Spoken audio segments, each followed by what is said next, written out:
Throughout history, there has been a common misconception that our enemies are the real reason why we fail to prosper. This has led to many people having an enemy-conscious mentality and suspecting one another as being responsible to the point that they actually pray against one another. Whenever you get spiritual attacks, it is very important that you ask the Lord in prayers why you are experiencing such attacks, because every attack you face also has a reason behind it. For example, you might be facing spiritual attacks because you have left the presence of God. God might be allowing you to experience such attacks so that it calls to your attention and bring you back to the right track.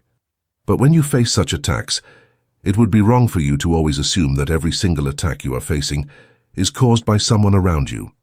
It is indeed very true that we as humans are in a spiritual battle, but you see, it has to be balanced. Whenever you start praying against specific individuals and wishing them evil, this is wrong and unbiblical. You can pray against the spirits attacking you, but you should not pray for God to attack those individuals on your behalf. Your real enemies are the spiritual forces behind them and not the individuals themselves. You should address the spirit behind them and not the individuals themselves. In fact, let me surprise you by telling you this. Very rarely does God spend too much time trying to get rid of all our enemies. First of all, it is practically impossible for you to live in this world without enemies. Anyone who tells you that you can completely live an enemy-free life is lying to you. There is no amount of effort you can put on earth that will completely eradicate all your enemies. What you should pray for is for God to deliver you from the schemes and plans of your enemies and give you power over them. But for you to spend time praying and asking God to remove every single enemy in your life is a prayer that will never fully materialize. The interesting part is, you don't have to do anything bad to attract enemies. Some people will just never like you. Not because of something you've done, but because that's just the way it is. Let me put it this way. Out of 100% of people you meet every day, 25% don't like you and will never like you. No matter what you do or don't do, they will just never like you. The other 25% don't like you, but might change their minds and start liking you. The other 25% do like you, but might for one reason or the other stop liking you. And the remaining 25% will like you no matter how you are. As a Christian, you should focus more on the magnificent power of God. When you focus on God's power, it will be magnified. But if you focus on always praying for God to get rid of all of your enemies, they will simply keep multiplying. Enemies are like thorns. You have to learn how to navigate and manage them. God's main focus is never to necessarily get rid of all your enemies. Enemies have always long existed even before you were born. Your biggest priority is to ensure that you have a stable relationship with Him and know how to navigate a life full of enemies. Once your relationship with God is fixed, the devil automatically takes his place. Sometimes God does allow the enemy to taunt you because you aren't in right standing with Him. If you are a genuine Christian, nothing will harm you. 1 John chapter 5 verse 18 says, "We know that whosoever is born of God sinneth not, but he that is begotten of God keepeth himself, and that wicked one toucheth him not." Notice that he says the wicked one can never touch you if you are of God. It is true that the devil will use people as tools to try to hinder you from fulfilling your God-given destiny. But God doesn't need you to spend time and energy always trying to get rid of them. If you want to live enemy-free, the only option will be for you to leave this world completely. You can only navigate them, but can never completely eradicate all enemies. Now, I'm by no means saying it's wrong to engage in spiritual warfare. Not at all. But you see, it has to be balanced. Another thing I'd like you to know is that if God was to eliminate all your enemies based on your prayers, you too would likely not be alive either, because you were also once an enemy of God. You have also hurt others in ways that caused them pain and disappointment. You might never have physically murdered someone, but according to Matthew 5, whoever is angry with or hates their brother or sister has committed murder in their heart. So even if you've never directly murdered someone, you have done so indirectly through hatred, unforgiveness, and bitterness. You probably have people you don't like and you don't greet.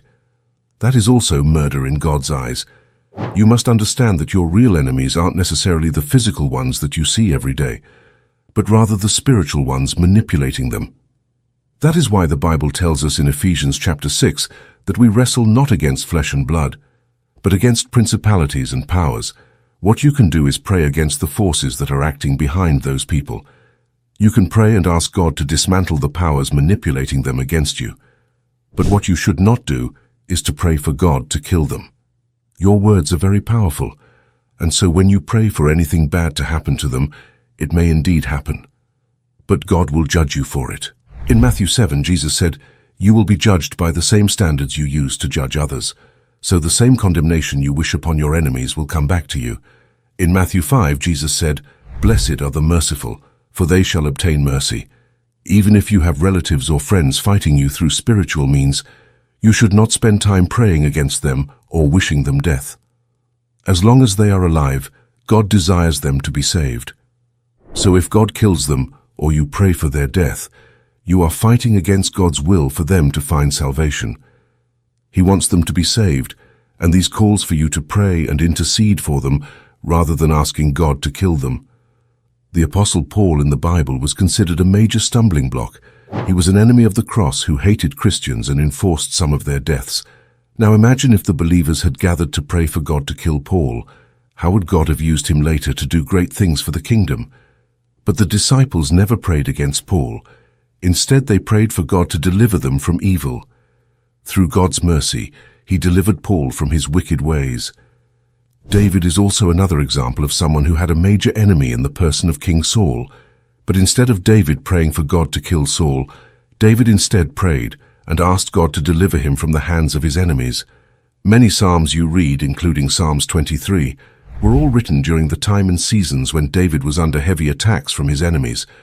His focus was not for his enemies to be killed, but for God to deliver him from their hands. The scripture is very clear about what we are expected to do with our enemies. It says pray for them, not against them. There is a big difference between the two. You can pray against spiritual forces that war against you, but scriptures do not support directly attacking others with prayers who are your enemies. In the book of 1 Kings chapter 3 verses 5 to 15, God appeared to King Solomon in a dream and offered him a choice, essentially granting him a wish. God said to him, "Ask what I shall give you." God's offer was open-ended, allowing Solomon to request anything he desired. In response, Solomon acknowledged God's abundant kindness to his father David and himself, and recognized his own inexperience in ruling over the people. Instead of asking God to kill his enemies, Solomon asked for wisdom and understanding, not for personal gain or power, but to be able to govern God's people justly and wisely. In addition, because Solomon didn't ask for personal wealth, long life, or the death of his enemies, God also blessed him with those things. Notice that when God replied Solomon, God said, "Because you didn't ask for the life of your enemies, I will make you wealthy." This alone speaks volumes. This means those who spend most of their lives fighting or praying against their physical enemies to die have a higher level of limitations in their lives. Some enemies in your life will be gotten rid of in stages. This is because if God were to remove every enemy in your life in one go, you would become too comfortable and relaxed. Worst of all, you will think that it's by your own power and effort that your life is peaceful. So God will normally allow a few discomforts, annoying friends, a few mothers-in-law, annoying staff and colleagues to stay in your life so as to always keep you on the edge. This way you will always see a need for God and service Him continuously. The Bible tells us in both the books of Isaiah and Ezekiel about a story of how God interacted with His angels. It tells us of how beautiful He had made the heavens. He made His angels look as beautiful as they could. He treated them nicely and never once did anything to offend anyone. I mean, think about it. We can only imagine how beautiful and peaceful heaven is, and how loving God would have been to His heavenly creatures, showering them with consistent love and care. But despite this, Satan, who was once Lucifer, still gathered the courage to oppose God. As perfectly kind and loving as God was, an enemy still came out of nowhere and hated Him for no reason. If God, being perfect as He is, could have an enemy show up right in His presence, this means anyone, including you, will also have enemies. Jesus, although being the Son of God, you would have thought that God would have gotten rid of all His enemies so that He would live a trouble-free life, but no. As a matter of fact, Jesus remains the most hated man in history to date. Not only that, but His followers are also hated around the world, facing persecution on a daily basis. God has the power to get rid of everyone that opposes you, but that is not His priority. How will you prove your true service and loyalty if you can't love him in an evil world? God is not interested in the death of your enemies. One reason he allows enemies in your life is to show them he is stronger.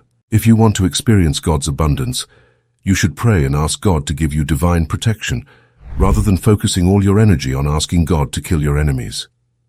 Always remember you too were an enemy of God, and you would not be alive today if God had also decided to answer someone else's prayers. Spend more time asking God to deliver you from evil, rather than spending time asking him to terminate your enemies. So there you have it. Thank you for watching. If you love our videos, please feel free to subscribe to our YouTube channel.